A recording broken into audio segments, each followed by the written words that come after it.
you doing? Can we do that again with the developer designer thing? But can we go? Designers, could you please put up your hand that's closest to the food? Yeah. Right. Yeah. And developers, can you please put up your hand? Keep your hands up. And developers, can you please put up your hands closest to the bar? Right. Yeah. And okay. Anyone got 2 hands up? Can we? Let's make it an aim to maybe start to think about. We might start to raise multiple hands there at least a little bit, particularly on that sort of design side tonight. Give me a second to do the tech. Now, my name's Jeremy. Can you all hear me? Yeah?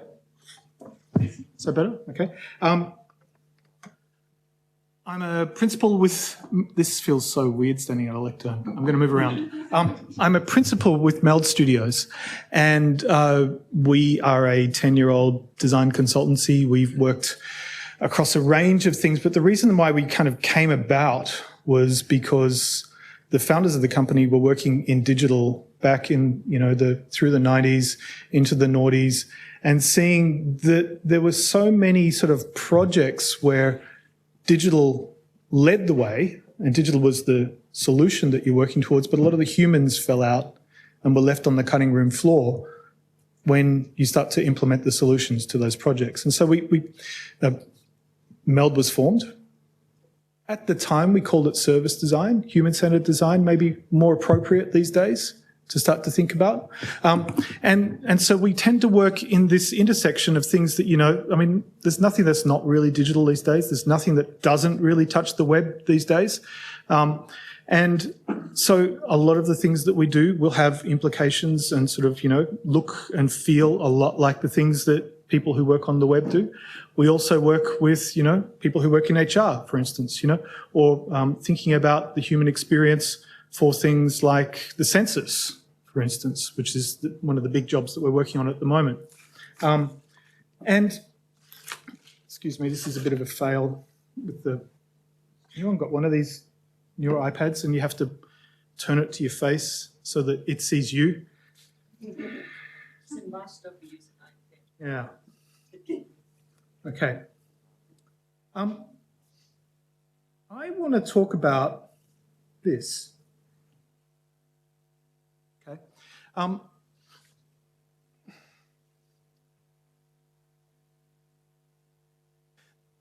There's a saying with designers, okay? And I think there's a saying with anyone who's got a kind of strong process, that you can trust in the process. Yeah. You kind of build your muscles up, you get better at something, and you can trust that the way that you've learned to do that thing is going to see you through. We know the next step after this, and this part feeds into the next part, et cetera, et cetera. And in design, I've seen this a lot, okay, over the years that I've been teaching design, but also practicing design. We see it a lot in other fields as well. I used to be a musician, and it's also got its processes that you can trust, okay? One of the things that's been coming up with me time and time again lately, and I thought it would be interesting to share with you all, is this idea of, well, how do you help people trust in a process when they've never actually been through it? How do you kind of help to build a sense that there is something that we're working on when it's as fuzzy as all get out and no one knows what the next thing is because they've never seen it before like this? So I just want to kind of talk about some experiences we've had with different kinds of projects and how that's helped us to build trust sort of amongst clients, teams, and sort of in a process, but most importantly, with ourselves, okay? When I put a call out to friends on the web for what would be interesting here to talk about with something like this, it came back that the idea of trusting in a process is not actually all that interesting. And in fact, it's all about me, and I have to trust in myself at the basis of it all. And so if we start to think about that as well as one of the frames, we're going to talk, I imagine, quite a bit about that tonight. Okay. I wanted to kick this off with three. Anyone seen that picture before, by the way? Yes? Okay, what is this? It's a double diamond, right? And anyone not seen this before? And that's okay because it means I'll explain it. Yeah? Cool. Okay. Thank you. The double diamond is a diagram that was invented or, kind of created by the British Design Council to design or to explain the way design happens. Okay? And it tends to go like this. Give me a nice colour. We'll use blue. Yeah? We begin over here somewhere, okay? And then we diverge, intending to think about, what is the problem space that we're looking at? What are the sort of things that we want to talk about? What is the actual problem that we're thinking about? And then we converge down into a reframing of the problem, okay, which tends to happen around here, which we would then use to prototype and diverge our ideas of how we might solve that problem, okay? And then test and iterate through to how we might deliver that problem, okay? The first diamond tends to be called designing the right thing, okay? And it takes this question that, well, in fact, a lot of our projects begin here.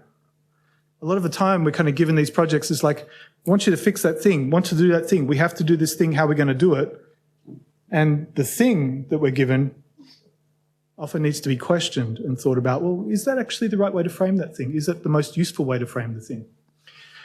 So largely in the work that we do, because a lot of it's around human relationships, all the humans in the system that we would try to design for, not just the customers, not just the users, but also the staff who may need to deal with the processes behind all of that and all of the people in the support centre, et cetera, then we often find that reframing that problem in ways that are useful can save you a lot of time down the track, okay?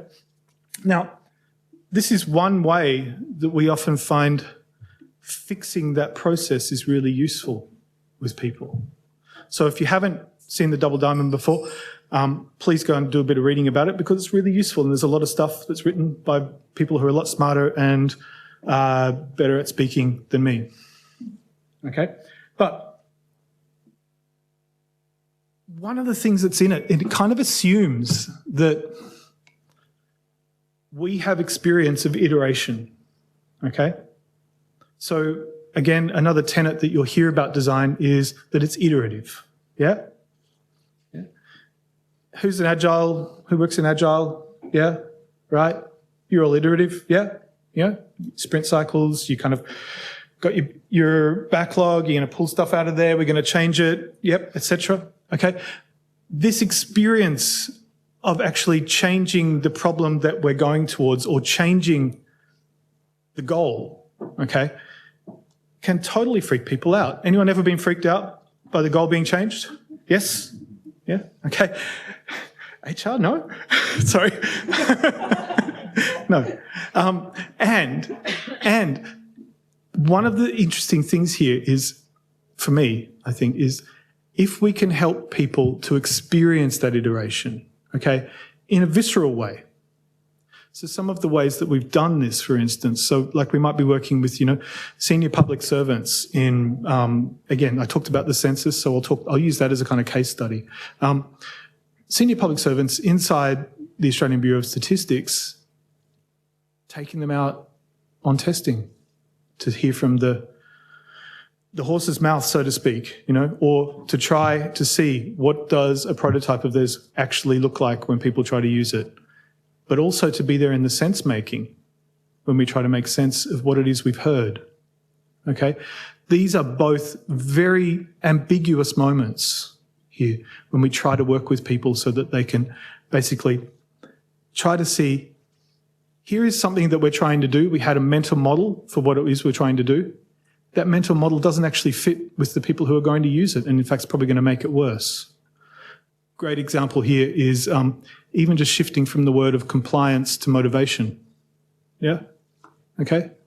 Moving from thinking about people being more compliant with something versus how might we motivate them. And it feels like a kind of sort of sleazy consultant's language trick, right?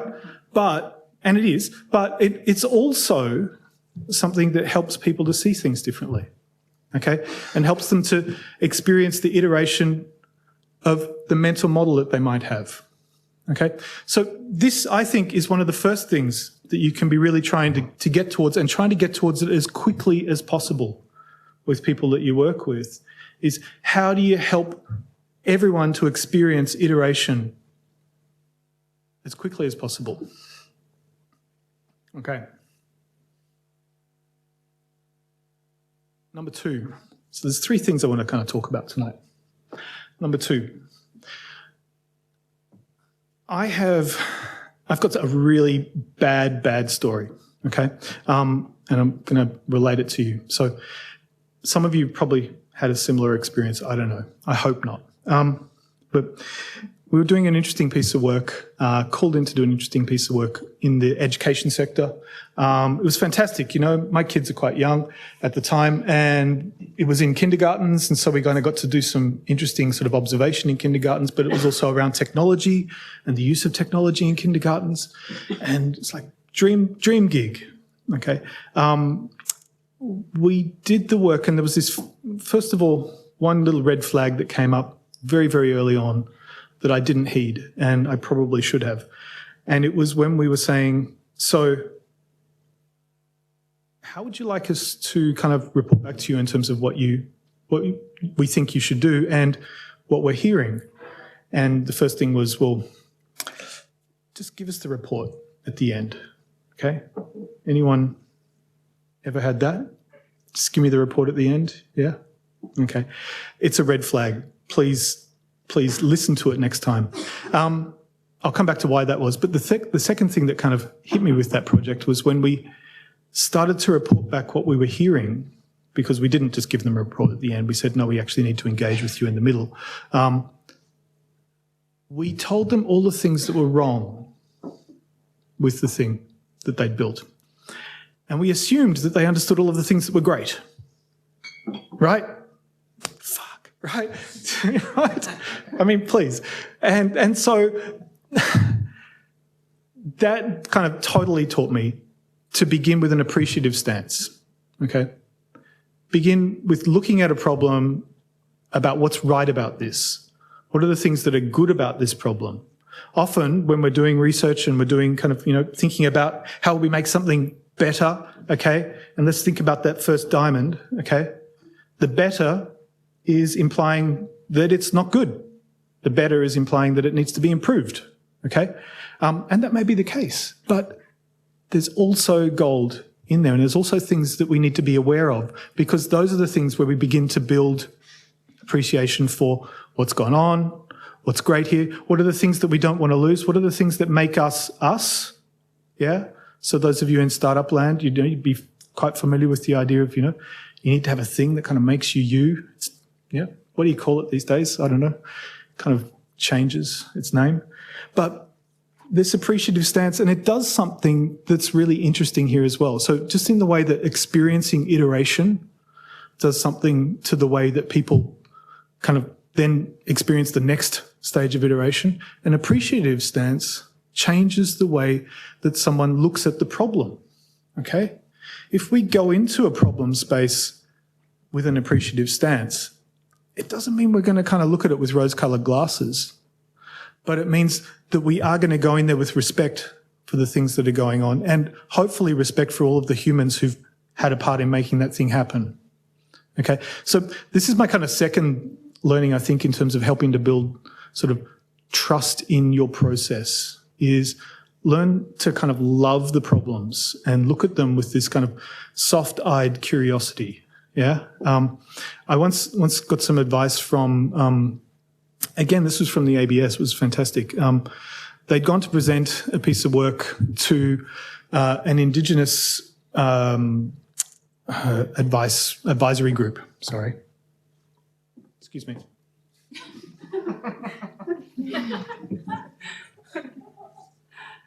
That's better. Sorry. What? Right? I mean, the thumbprint was heaps better. And I could just do it like that, right? Just like...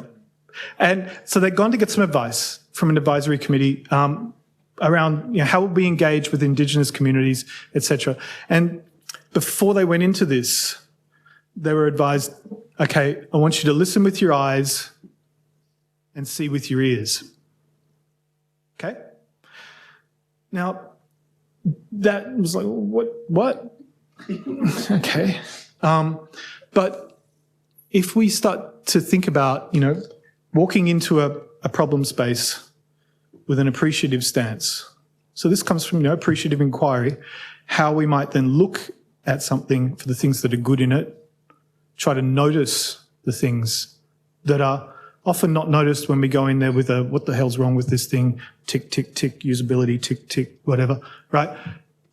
We will see different things and we will find things that help us to trust each other, but also trust in our process a little bit more. They build different kinds of muscles. Yeah.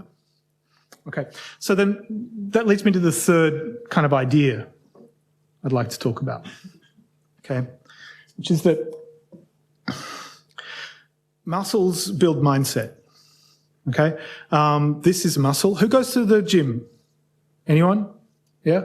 Who plays a musical instrument? Yeah. Okay. Ever played a musical instrument? Yeah. Okay. Yeah. Okay. Yeah. Right. Now, and there's a bunch of other things like played a sport. Yeah. Okay. All of those things, like things that use our body, and we're very kind of familiar with the model there that if we practice, we get better. Yeah? Okay? And, when we start, we're actually not that good, right?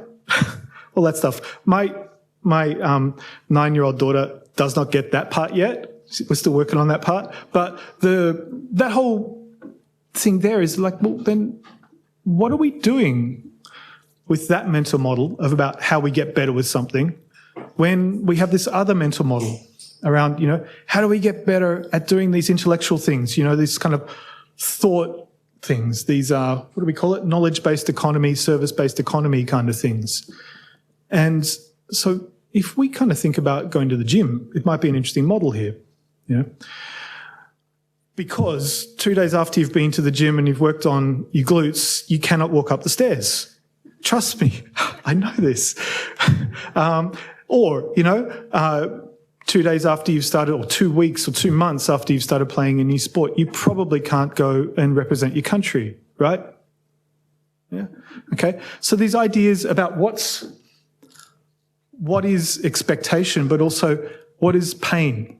Yeah. And pain in terms of going to the gym is, often thought of as building muscle. Yeah. So if we start to think about mindset, yeah. So anyone heard of Carol Dweck's work? Yeah, it's amazing work, worth looking at if you haven't come across it. Just look her up on YouTube. She's got some funny videos there where she talks about mindset. But a lot of that comes out of this field of brain plasticity, okay? The idea that our brain's actually quite plastic, we can change it. And if we think about the knowledge economy, in particular, the brain's the muscle that we're using. The brain's the muscle that we're training, yeah? Whether it's the mirror neurons that help us to kind of work with other people and understand what they're feeling and seeing, or whether it's, our higher cognitive functions that help us to kind of work out crazy shit that does really cool stuff on the web or wherever. It's this muscle up here. And so helping to kind of think about, how do you put that muscle into, how do you get it into a state where it can't walk down the stairs 2 days later? Or how do you then kind of feel about that? Yeah. So this was my third kind of thing that I wanted to bring about in terms of trusting in your practice, is that sometimes you've actually got to go outside your comfort zone and do things that fail, or, and I know that's also a mantra inside the startup world, but, finding ways to do things that are going to hurt because they're going to make you better. Okay. And they're going to help you to build a mindset. If you reflect. If you find time to reflect. Okay, so the kind of thing that I want to sort of tie that up with a little bit is just to reflect a little bit on the irony, I suppose, that as we now move towards service and knowledge-based economies, the amount of time that we make for thinking and reflection does seem to be sort of reducing somewhat. And so the practice that we use inside the company that I work with and that we try to instill in the people who we kind of help to build capability with is one of, rituals of reflection. How do you find a way to, think about things for 30 minutes a week? It doesn't feel like a lot, but it does when you're on a deadline and you're delivery focused. And it's not thinking about what you've delivered. It's thinking about, what did I think about? How did I do? What did I learn? Yeah. So these kinds of rituals of reflection we find are very, very useful, again, for building those muscles and mindset, okay? For thinking about how do we kind of put those three things together? This experience of iteration, this way of thinking about approaching a situation with an appreciative stance, and then wrapping all of that up in some sort of cycle of reflection that helps you to build that mindset so that your practice, whether it's, it could be design, but it could be a bunch of other things, right, is nourished and sustained. That's really what I wanted to talk about tonight. I hope that's been useful for you. Thank you.